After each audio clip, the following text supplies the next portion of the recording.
আপনাদের টাইলস বসানোর নিয়ম যে এই যে বড় বড় টাইলসগুলো কীভাবে আপনারা বসাইবেন আপনাদেরকে এই বিষয়ে কিছু কথা বলি। এই যে আমরা আমাদের টাইলসের মাঝে আমরা কাঁচা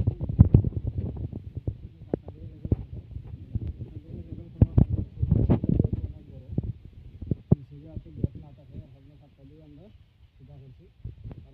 মধ্যে আমরা যে সিমেন্টের পানিগুলো দিছি এটা অত্যন্ত কোনো একটু পানি দিছি যাতে টাইলসের মধ্যে কোনোভাবে আওয়াজ না আসে এবং আমাদের টাইলসের প্রত্যেকটা কর্নারে এই যে দেখতেছেন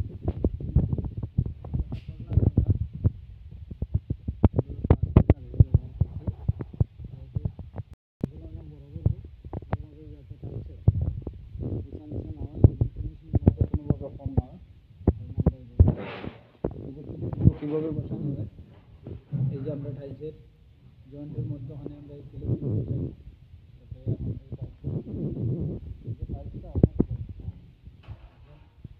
টাইলসটা ওয়াশতে অনেক কষ্ট হয় তো এটা একদম ছাড়া এই যে আমরা এখন বসাই না আবার এই ক্লিপের সাথে কাজ করে বসাই না যাতে জয়েন্টে কোনোভাবে সিমেন্ট বা বালু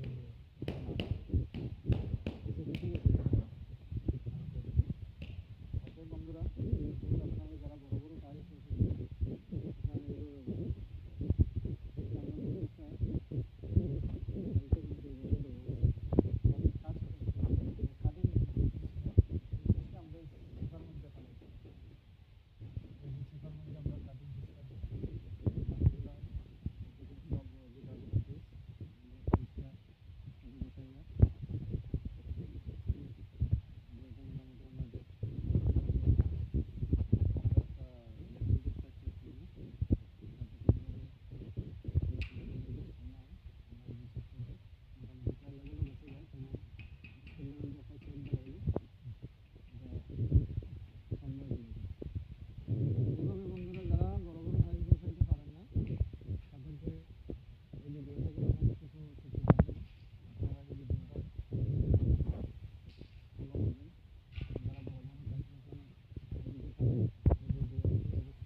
আপনারা সবাই ভিডিওটা শেয়ার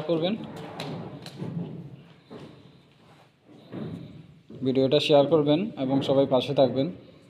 আমাদের প্রত্যেকটা রুমে এইভাবে বসাইছি ওই যে ভিতরে একটা রুম আছে এটা আমরা কমপ্লিট করে দিছি এখন শুধু এই রুমটা রয়েছে এই রুমটা আমরা কমপ্লিটের পরে আপনাদেরকে একটা ভিডিও দেব ইনশাআল্লাহ।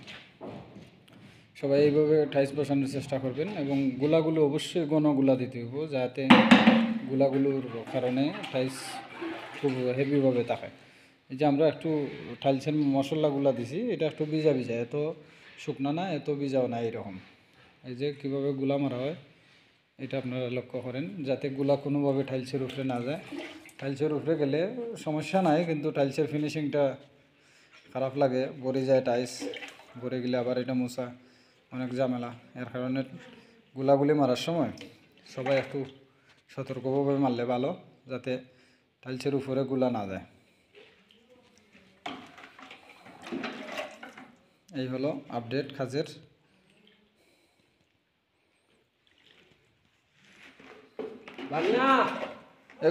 গুলা এই দেখেন আমাদের টাইলসের গুলা মারা শেষ। এখন আমরা ক্লিপ লাগামু। অনেকে এইভাবে টাইলসের মধ্যে বসাইয়া পরে ফন্নি দিয়ে দাগ দেয়। এই দাগ দেওয়া অনেকটা সুবিধা নাই কারণ দাগের মধ্যে পরে দিয়ে টাইলসে আওয়াজ করে তো এই জন্য আমরা টাইলসের মধ্যে দাগ দিই না যেহেতু গুলাগুলি আমরা খুব সুন্দর করে বিছাইতেছি। এই যে আমরা গুলাগুলি অনেকটা ঘন এইভাবে আমরা গুলা দিই। এই যে ক্লিপগুলো দেখুন এখন বসানো হয়েছে আবার কারণ ক্লিপ হয়েছে আসল। ক্লিপটা যদি আপনি বরাবর করে অ্যাকুরেট করে না বসাইতে পারেন তাইলে টাইলসের জয়েন্টগুলা অ্যাকুরেট সিধা থাকবে না। এই যে আমাদের প্রত্যেকটা জয়েন্ট কিন্তু আমরা একই সাইজের রাখছি কারণ ক্লিপগুলো বসানো যদি বরাবর করে না বসান তাইলে জয়েন্ট এদিক সেদিক হওয়ার সম্ভাবনা থাকে। হুম, এই যে আমরা আবার কন্নি দিয়ে এই সাইডটা একটু গ্যাপ করে খাইটা দিছি। এটার কারণ হয়েছে আমরা যখন টাইসটা বসাইমু, টাইসটা বসানোর পরে যখন এই টাইসের বাড়ি দিমু তখন এই মালটা যাতে জয়েন্টের মধ্যে উপরের দিকে না ওঠে, এর কারণে আমরা এই গ্যাপটা কইরা দিছি সাইডে দিয়ে। আর যদি জয়েন্টের মধ্যে উঠে তখন জয়েন্টটা গ্যাপ বন্ধ হয়ে যায়, পরবর্তীতে আমরা যে জয়েন্টের মধ্যে সাদা সিমেন্ট যেটা লাগাই এটা লাগাইতে সমস্যা হয়, ফিনিশিং হয় না।